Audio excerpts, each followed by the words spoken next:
नमस्कार, एडिटीन इंडिया में आपका स्वागत है। शुरुआत करते हैं खास खबर के साथ। केंद्रीय नागरिक उड्डयन और इस्पात मंत्री ज्योतिरादित्य सिंधिया ने जयपुर जिले के जलालपुरा झोपड़ी क्षेत्रों में बाढ़ प्रभावितों से आत्मीय संवाद करते हुए कहा कि चंबल और ग्वालियर संभाग के लोग सिंधिया परिवार का हिस्सा हैं। आपको बता दें कि खुशी में हम साथ रहे न रहे, लेकिन संकट की घड़ी में सदैव आपके साथ खड़े हैं। उन्होंने कहा कि प्राकृतिक आपदा से जयपुर सहित ग्वालियर चंबल संभाग सहित प्रदेश के अन्य क्षेत्रों में बाढ़ के हालात बने हैं, लेकिन प्रदेश की सरकार और हमारे मुख्यमंत्री शिवराज सिंह चौहान और केंद्रीय कृषि मंत्री तोमर कंधे से कंधा मिलाकर के साथ खड़े रहे। मुख्यमंत्री कई स्थानों पर दौरा कर बैठकों के रहे हैं और राहत पहुंचा रहे हैं। उन्होंने कहा कि केंद्रीय मंत्री तोमर लगातार हालातों पर नजर रखे हैं और लगातार मुझसे चर्चा पर हैं।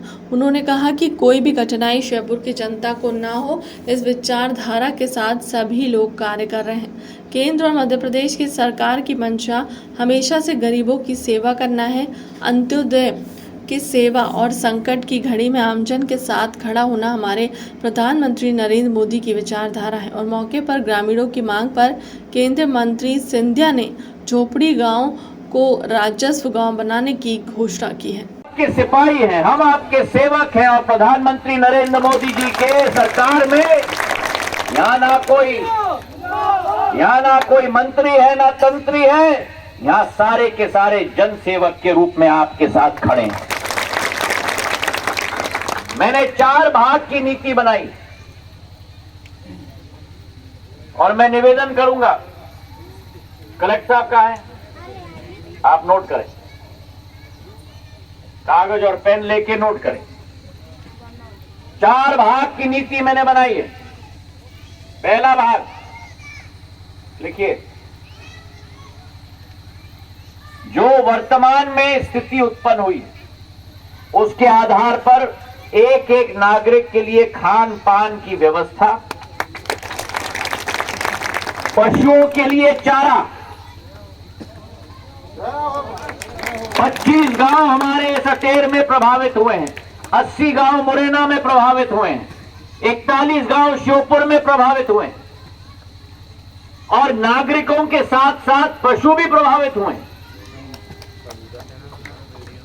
तो नागरिकों के लिए खान पान, पशुओं के लिए चारा, इसकी व्यवस्था होनी चाहिए। और कई गांव में हैंडपंप पूर्ण रूप से खत्म हो चुके हैं, तो वहां जो हमारे गांव की बोली में है नवीन खेचू, सही है कि नहीं, नवीन खेचू लगनी चाहिए, हैंडपंप लगनी चाहिए, ताकि पानी की कठिनाई एक भी इंसान के लिए इन 25 गांव में नहीं बचनी चाहिए। तो ये हो गया भाग,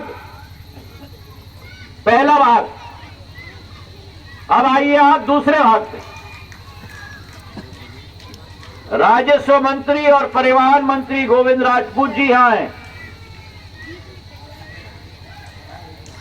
उन्होंने आदेश दिया है कि जितने भी हमारे पटवारी हैं, जितने भी हमारे रेवेन्यू इंस्पेक्टर हैं, जितने भी हमारे तहसीलदार हैं और जितने भी आपके एसडीएम हैं,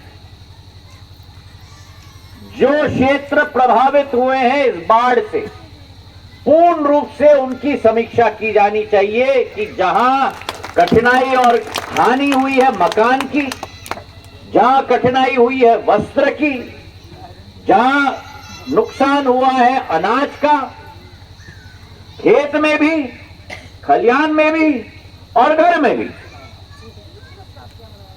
सभी की समीक्षा होनी चाहिए और एक उदार